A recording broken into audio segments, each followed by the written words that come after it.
Welcome to The Claw. I'm Eric Holtzclaw, Chief Strategist at Liger. The Claw is the marketing podcast for C-suite executives. I am joined today by Juliana Marulanda. She is the founder and partner for Scaletime. Yes, I'm so happy to be here. Thank you for having me. Yeah, so tell us a little bit about what Scaletime does. Yeah, absolutely. So I have been in operations for 20 plus years now, and Scaletime is really an organization that helps with consulting, training, facilitating, and coaching agencies, owners and leadership staff in how do we basically create more sustainability and scale, right? So as you're growing, how do we help the owners and the leadership find more time, freedom, and choice? And how do we create at the same time better, higher performing teams so that we could increase capacity and have just an easier growth while keeping our quality and our sanity. It's quality and sanity. I love that. Yes, I think those two are very important. Because those sometimes feel like they're like counter to each other, right? It's like, exactly. Yeah. Well, this will be a good conversation because I won't tell you how old, but I'm an old services guy. So my entire career has really been around services. And so when you do services, you're relying on people, right? Like that's how you scale the business. That's how you kind of get it to the next level. So I'm curious because I have my own story about how I got into understanding how to scale a people business. How did you get into this? Like, how did you decide that this was your thing? Yeah. So I started off right out of college, went into Wall Street looking at operating models for like 16 hours a day, right? It wasn't necessarily my cup of tea, but the thing that I realized was that cash was queen, right? I think that was like the most important thing from that job ever. I mean, great skill set, great people and all of that, but it wasn't my favorite thing. Then I went into a company where I was basically a hiring manager. If you could think about that, almost like I was a traveling manager where they would pick me up and put me in a different city about every 6 to 8 weeks. Okay. And I was like 22 at the time, had no kids, I had no ties. I was like, yay, this is great. Super. Yeah, this is great. But the gig it was like, all right, Juliana, you're going to go and you're going to get a team of about 50 to 70. We're going to have a hiring fair. Go and, interview about 100 people a day for 3 days. Then, you're going to train them for 2 days across these massive arenas that are about a mile long. So your resources are completely disparate. I get there and they're like, who's the manager? And I'm like, me. I look like I'm 12 at the time, right? So it was like not great. And then go and manage and operate about $1 million a week. Rinse, wash, repeat. And I had no idea what I was doing, right? And so I often, I laugh because like now, like I love, managing people and like developing them, and what does that look like? But at the time, I'm like trying to hack management by doing as little of it as possible. Right. What I knew was systems and processes. So I was like, all right, how do I use like these systems and processes to have me basically manage less, train faster, and hire better? Okay. And that became my mantra and my thing, as you would say, for the next 20 years, right? Is like, how do we manage less, train faster, and hire better? And when I started Scaletime, I was like, all right, how do we do this using systems and processes for small businesses? And at the time, this was about 7 years ago, like operations managers weren't really a thing, right? Like you had, your big three, you're kind of like McKinsey, X's and, consultants that were trying to go for like the Fortune 50 or the Fortune 10. And I'm like, but I think small businesses need this. It's kind of chaotic. It's kind of disorganized. Right. And what I saw particularly in the agency world, what was being disrupted as a model was that teams were becoming completely fractional, right? They were becoming more geographically independent. They were now in not necessarily where it was like, all right, you have this full-time employee team and they're going to do this. You have full-time people, part-time people, contractors, subcontractors, white labeling, co-labeling, strategic partnership. And I was like, how do we create systems, right? So that things are getting done on time every time. And we've got these high performance teams where they're completely fragmented, right? Like we're having these hybrid teams, and can we do this, right? So that was my own personal experiment with Scaletime when I started. And that's what we've been doing ever since, because ever since, like, especially with the pandemic and everything, like things have gotten, more in that direction. And I feel that digital marketers and marketers in general have always been sort of on the vanguard of the future of work. Yeah, I agree 100%. The interesting thing about marketing, and we call ourselves a marketing firm on purpose because it's these like very specialized areas of practice, almost like a law firm or accounting firm. And we're built like a bow tie model. So we have Ligers. So they're people who are employees of the company. Then we have Liger giggers. And so those giggers are people who have specialized areas that they work in, along with everything else you talked about, white labeling, whatever. Because to deliver the business, you need to know how to like insert all the right pieces into it, right? And it is all about people.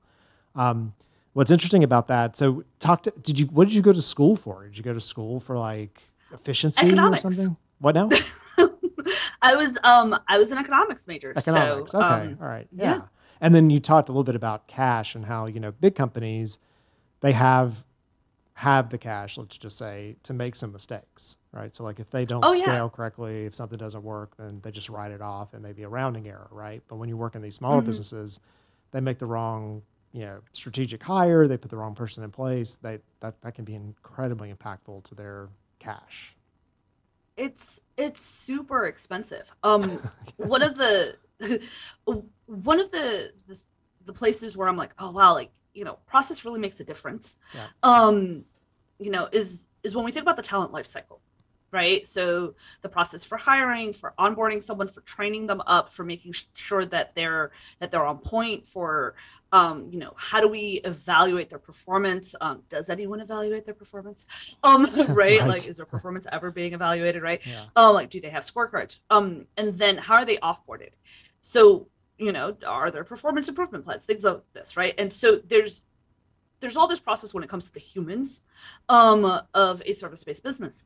And oftentimes a lot of businesses, before they're really at that point of scale, they don't do that, right? And so we let people hang out for a really long time because the alternative is hiring a new person. And that is just such like, an overhead of time and effort and cost and all of this, but it's so much more expensive to keep a person that's not being productive on the team. And when you're thinking about like operations and organizational structures, we hear about like, oh, well, maybe you have the right person, wrong seat. That's very, and it's true. Yeah, that's very EOS. Do you guys follow? It's very EOS, yes. Yeah, traction. Right person, wrong seat. And, like if you're a large corporation, like it's very easy to say, oh, okay, we're just going to move this person into the right place, right? So that we can have the right place, right? Right person, right seat. When you're a small organization and you don't have the budget for that, you're a little SOL, right? Because you're like, I love this person. What do I do with them? Yeah. You don't have the margin to move it. Yeah. Exactly. And I don't have the seat for them. So what do you do, right? And so there's just tougher decisions that have to be made when you're smaller and when you have less cash. And so in the company situations that you walk into, because I'm really curious about this, and I'm going to give you a little bit of sort of personal history. So I had a research company prior to this, and we did 250 to 300 projects a year, all people research projects for Fortune 500 and Global 2000. And I was the only person in the company who could tell the rest of the company whether or not we could take a project. So we would have a client come across and they'd have to come to me, and I had this spreadsheet I was running and all these people and all this other stuff, and which made me a bottleneck, right? But I could say, we can do that. Yeah, this is where we can deliver it, whatever. And then I went to the beach for spring break and I read the book E-Myth by Michael Gerber, right? Which is like work on your business, not in your business. And so I came back and did the thing that every owner does to their staff that they hate, which is like, I went on vacation and I read this book. And I decided I might be a problem and we need to figure this out, right? And so we took that staffing thing that I was the only person doing and divided it up between, we ended up having to involve 3 people that had to kind of make those decisions, but then they were making it for their different groups. So I had this epiphany, right? Like I was like, if I want this company to scale, I got to get out of that, and we really subscribe to it. When do people typically raise their hand and reach out to you and go, I've got a problem? Is it they've signed this like big client, they've had a bad hire, they want to get out? Like, what is the thing that makes them say, I really need to talk to Scaletime? It's interesting because people's potential for suffering is so grand. That is the quote of this podcast. People's potential for suffering is so grand. That is so true. You'd rather suffer than fix it, right? Because you know what it is. Yeah. You know what it is. And so there's, it usually isn't when like someone's about to, it's usually like not like when they're about to get a client or something like that, right? So it's the inflection points tend to be like, there's a big RFP on the table, and either they got it, they're like, oh crap, we actually can't fulfill on this. Yes. Right. Yeah. Right. Or, or all of a sudden, you've been delivering on clients and now like a bunch of them are going to increase their services and you weren't expecting it. And you're like, oh, this is a problem. Or you've just gotten really rejected by going upstream, right? So either you're trying to get on bigger, sexier clients, and they won't take you on because you don't got your stuff together. Okay. So you look too small, and you look too small. Yeah, we just signed a client, and we were up against another agency, and we won because the other agency kept just bringing like the same person to all the calls. And she told us, she said, I think they had other people, but I don't know. So I couldn't really trust to give it to them, right? So yeah. Yeah, like you look too small, or even. And I've seen this a lot, like the clients that they've been servicing, that they've like helped grow immensely because the results are so good, now want to flip to somebody else because they know they're too small. Yeah. And that's heartbreaking. Yes, absolutely. Because that client that you worked with and very well, you want to grow with them. You want to help them up to the next level and be part of their future growth and success. Okay. Yeah. So it's that like we want to be something greater than we are, but we can't get there for some reason. Yeah. So there's that side of it. And then the other side of it is critical employees leaving. So not like just anyone leaving, but like a number 2 is leaving. Someone on leadership is leaving. And they've done such a great job, almost probably like you, unless you had threatened to leave, right? Like the organization would be like, oh no, we have to adopt like the email instead of you bringing it to the organization. The good news is they had me trapped. I didn't have any way out. So. Right. So I was just, I'd been suffering long. So I was like, okay, maybe I should be allowed to take a vacation and not take a phone call. Because like if they called me, I had to answer the phone because who else was going to answer the question? So yeah. Okay. Yeah. So when someone that's critical, that really owns a process is leaving, and now leadership or ownership, they don't know what the team is doing. They have no freaking idea. Like they know it was working, but they don't know why or how or anything. Yeah. So they're like, oh wow, we need transparency. Yeah. And so like now that need for transparency, much more than the individual role becomes a priority. Yeah. Okay, cool. So we're going to take a commercial break because I think that's a good point of like, okay, when do I need you? What does the pain look like? I've been suffering for a long time. And when we get back from the commercial break, I want to talk to you about, so what do you do first? Like, where do you look first? Like, what's the first thing you do when you walk into one of these, companies that really does want to scale? And this is appropriate to anyone who wants to scale any part of their business where they've got people involved, right? Like, how do you make sure you get to that next level? So we're going to go to the commercial break and we'll be back in just a second. So you're listening to The Claw. I'm Eric Holtz-Claw, Chief Strategist at Liger. I'm talking today with Juliana Marulanda. She is with Scaletime, and we'll be back in just a second. The Claw podcast is brought to you by Liger Partners. Liger Partners is a premier marketing firm where we save the world from boring, broken marketing. We get underdogs recognition because you deserve it. For more information, go to ligerpartners.com and follow us on all social media platforms at Liger Partners. And we're back. You're listening to The Claw. I'm Eric Holtzclaw, Chief Strategist at Liger. I am joined today by Juliana Marulanda. She is the founder of Scaletime. And I was telling her during the break that secretly I want to be her because I really love operations and like making things that aren't working work the way that they're supposed to. And so we talked a little bit before the break about, what are the signs that I need to bring your company in or start talking to you? Maybe let's look at the positive. I've just signed this big deal. I've got a great new client coming on board. Oh no. How do I get to the next level? So I reach out to you, you show up on site or on a Zoom call, whatever. What are you going to do first? What's going to be our first step? Yes. So I love the fact that you said that you show up on site or you show up on a Zoom call. Because that's not what you do first, is it? No, because it's been a point of contention. I was like, I actually, and I'll tell you what I don't do just because I think it's as important as what I do. So what I don't do is I don't show up on site.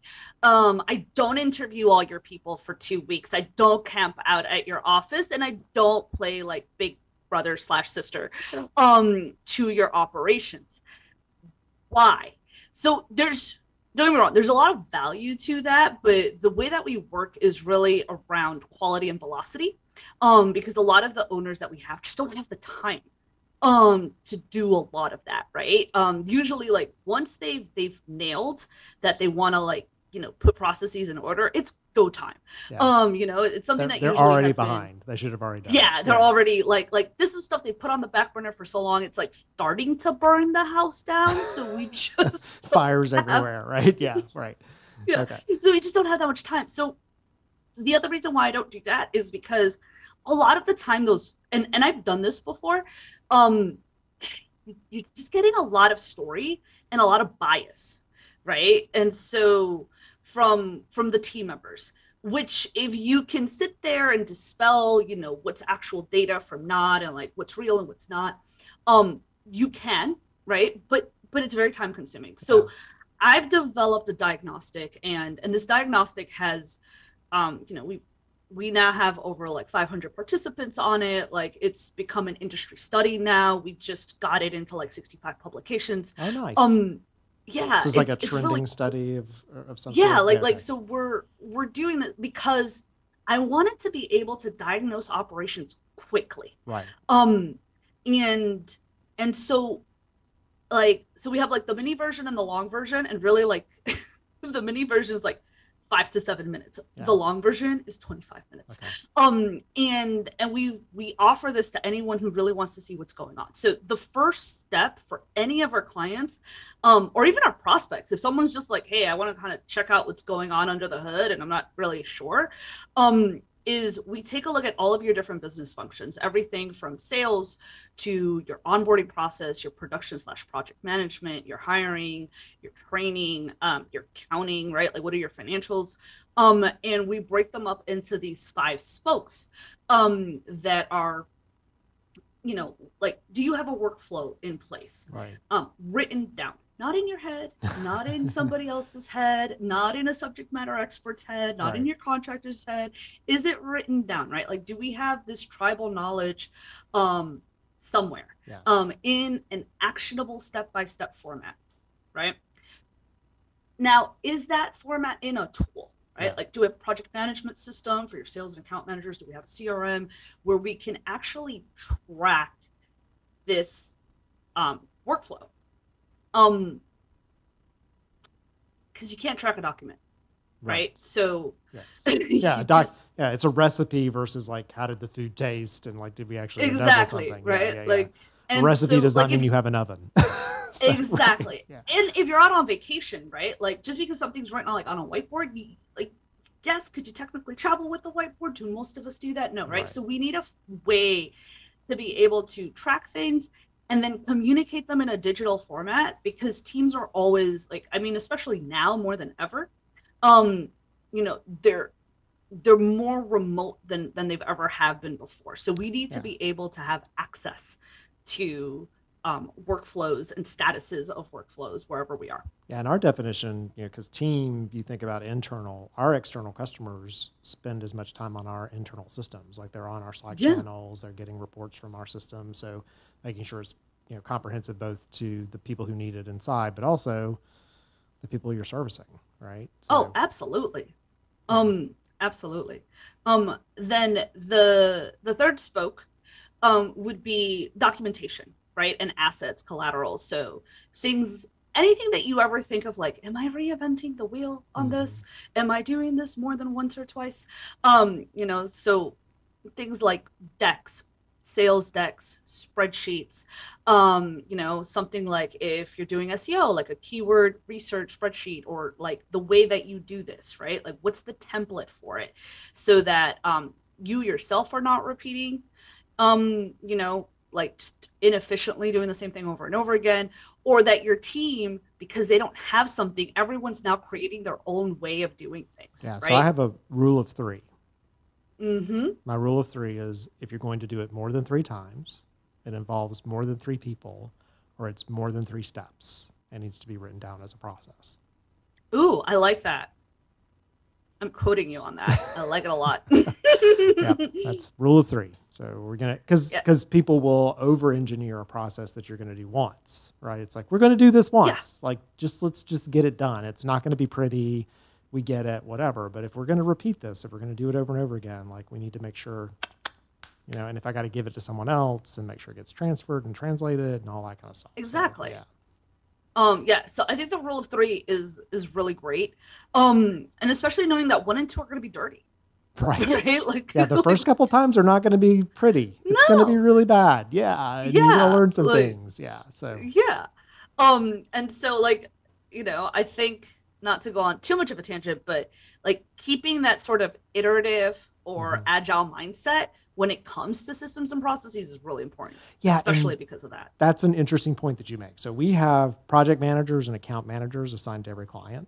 And our project managers are they're black and white, right? Like this is a process. It's going to work this way, And the account managers, their job is to know, well, no, things are going to change. And so this is nice intentional tension between the two, because the project manager's like, no, we always do it this way. And it's like, we always do it this way with a little bit of an exception, right?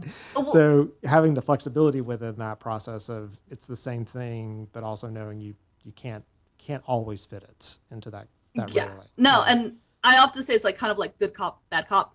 Yeah. Right. When it comes to, getting the client outcomes, you have the account managers like really pulling for everything.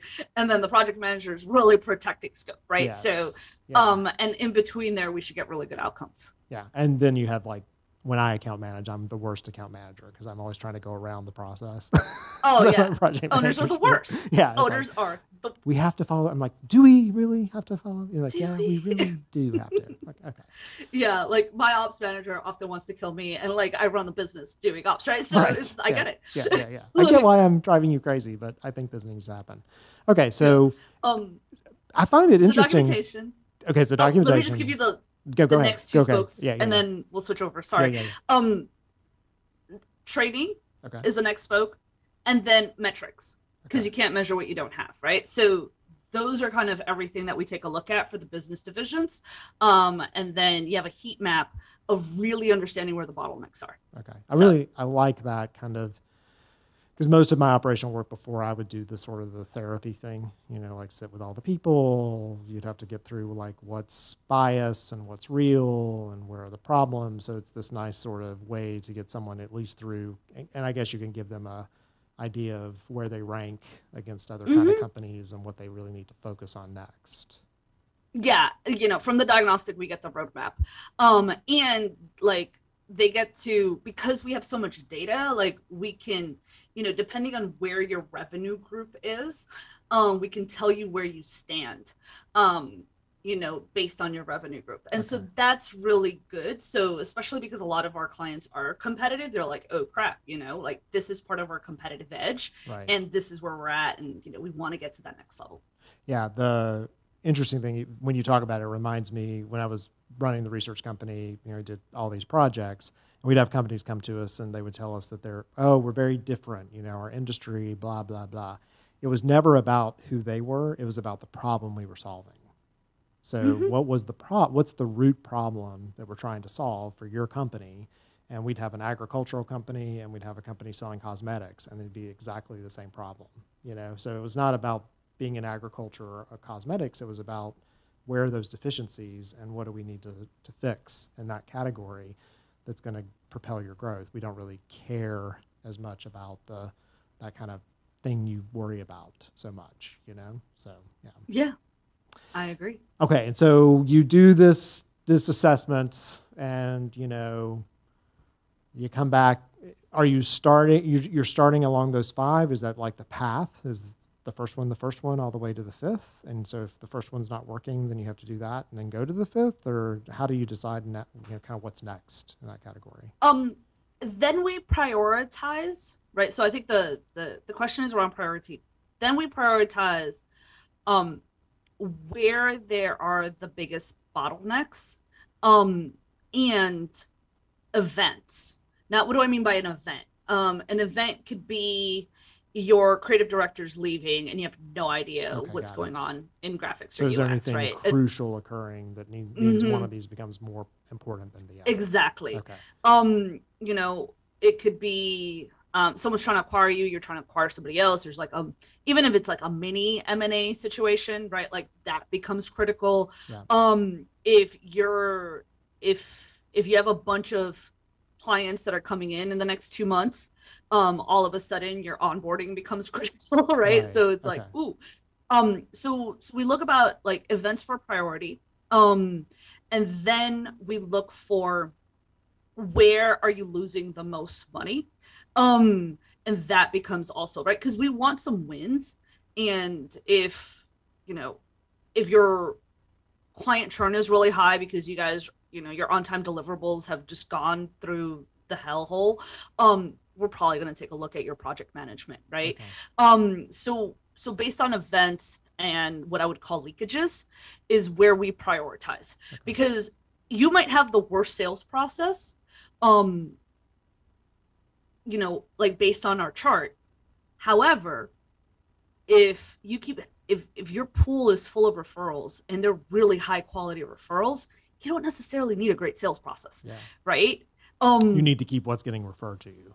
Exactly. Yeah. Okay. Well, that makes sense. And I like one of the points you make about M&A because every business has an exit. Every business has an exit. The founder leaves, dies, something happens, or you're going to get acquired by someone, you're going to sell it to someone. And unless you have your processes documented, unless they know how to run that company, there's nothing you can do with it. So you have to have those things in place. So building towards the fact that there's going to be some type of exit, some type of quote unquote M&A or end activity for the company, it's just putting the house in order to make sure that you can effectively manage to that. So, yeah. And it plays a huge role, like if you are trying to sell, your valuation, especially for a service-based business, right? Because in service-based businesses, you're not looking at tech-like multiples, right? It's very rare that you're like, oh, we're gonna sell it for 20x. No, you're not. No, you're not. Right? I mean, looking usually at anywhere between 2 to, if you're lucky, 6.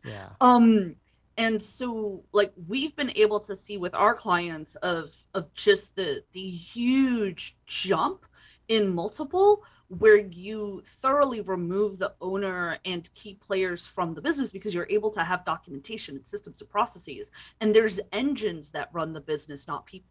Yeah, absolutely. Well, that's a good point. So we're at the end of our time. We could continue to talk forever because, again, this is one of my favorite things, and it's so important. And one of the reasons that clients pick us is because we're dealing with all this stuff, so they don't have to think about how they scale the system they're using. Like they just lean into us, and then we're like, oh, now they want to do this thing. How do we figure that out?